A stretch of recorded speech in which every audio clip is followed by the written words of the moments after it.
So you keep on begging me to heal you. I won't. You know why? Because the moment I heal you, I'll lose you. I'll lose you. You beg me to give you money. The day I give you money, I'll lose you. You beg me to make you successful. The day I make you successful, I will lose you. God is just and is true when it comes to his judgments. He never fails. He never misses the mark.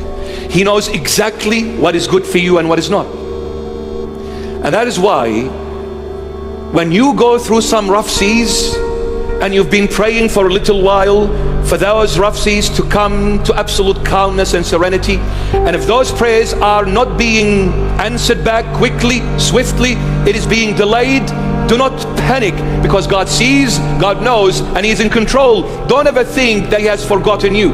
Don't ever think that he has forsaken you. Don't ever think he has walked away and left you behind. Impossible. Impossible.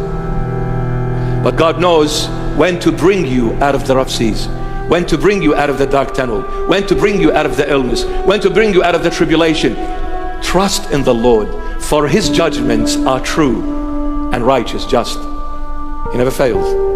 He does it all for your goodness, for your well-being, for your growth, for your advancement, for your enhancement, for your enlightenment, for your construction and being built. He wants you to be strong. But look at our father Joseph in the Old Testament. He was loved by his dad Jacob the most, because he is the child of Rachel, the one who worked for 14 years slavery just to marry Rachel. Leah, her dad said, I'll give you Leah for free, brother. Laban was his uncle. He said, I'll give you my other daughter Leah for free. He said, no, I want Rachel. He said, you better work 7 years like a slave for me. He said, I will work, she's worth it. Hey, Rachel, you're worth it. He worked 7 years, and then after the 7 years he said, okay, my 7 years are up, I want to marry her. He said, she's not cheap, brother. Another 7. He said, she's worth it. 14 years. God showed him in a dream that his brothers and everyone will come and bow before him. Now Joseph, when he saw that dream, he said, wow, that's amazing. Look at what God is doing for me. I'll live like a king. Everyone will come and bow before me. And then trouble began with Joseph. The brothers tried to kill him, eventually threw him down the well, and then they sold him to the Ishmaelites merchants. They took him as a slave to Egypt. It wasn't enough to be a slave in Egypt, and he was captured and thrown in imprisonment like Guantanamo Bay, with no trial, no court, no defense, nothing. So whoever goes to Guantanamo Bay never comes back alive. And Joseph is remembering what God told him many years back. You'll be a king, and your brothers and everyone will come and bow before you. God, where is your promise? Do you call this king? I'm a slave. I'm in prison and nobody cares about me, and I'm gonna die. God never fails. At the appointed time, he made him second in charge to Pharaoh. He was the ruler of Egypt. His brothers came and bowed before him. He saved them all.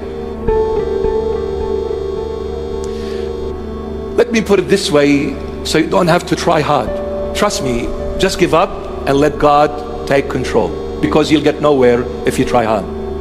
You'll get nowhere. I've tried it. The bead hasn't gone white slightly, you know, hasn't gone white lightly. God, the Lord Jesus, will never entrust you with something precious from him until he builds you up to that level which he sees fit for this gift.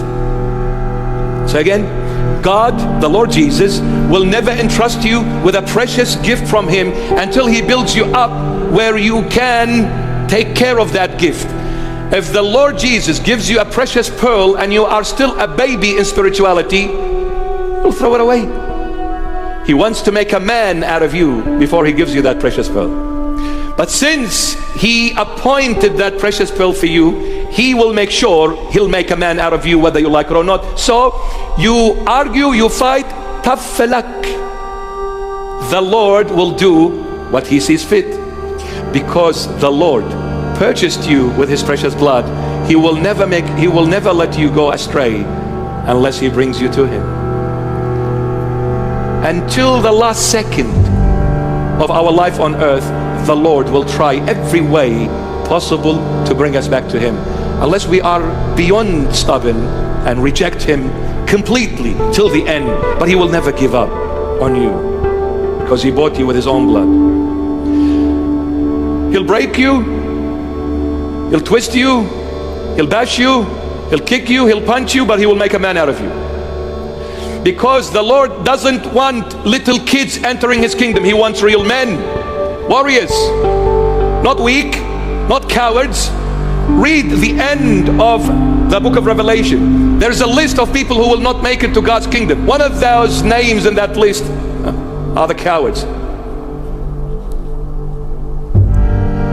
He wants real warriors. You know, when you face a challenge, what, you start crying? Doesn't work. He wants you to be men. He wants you to be strong.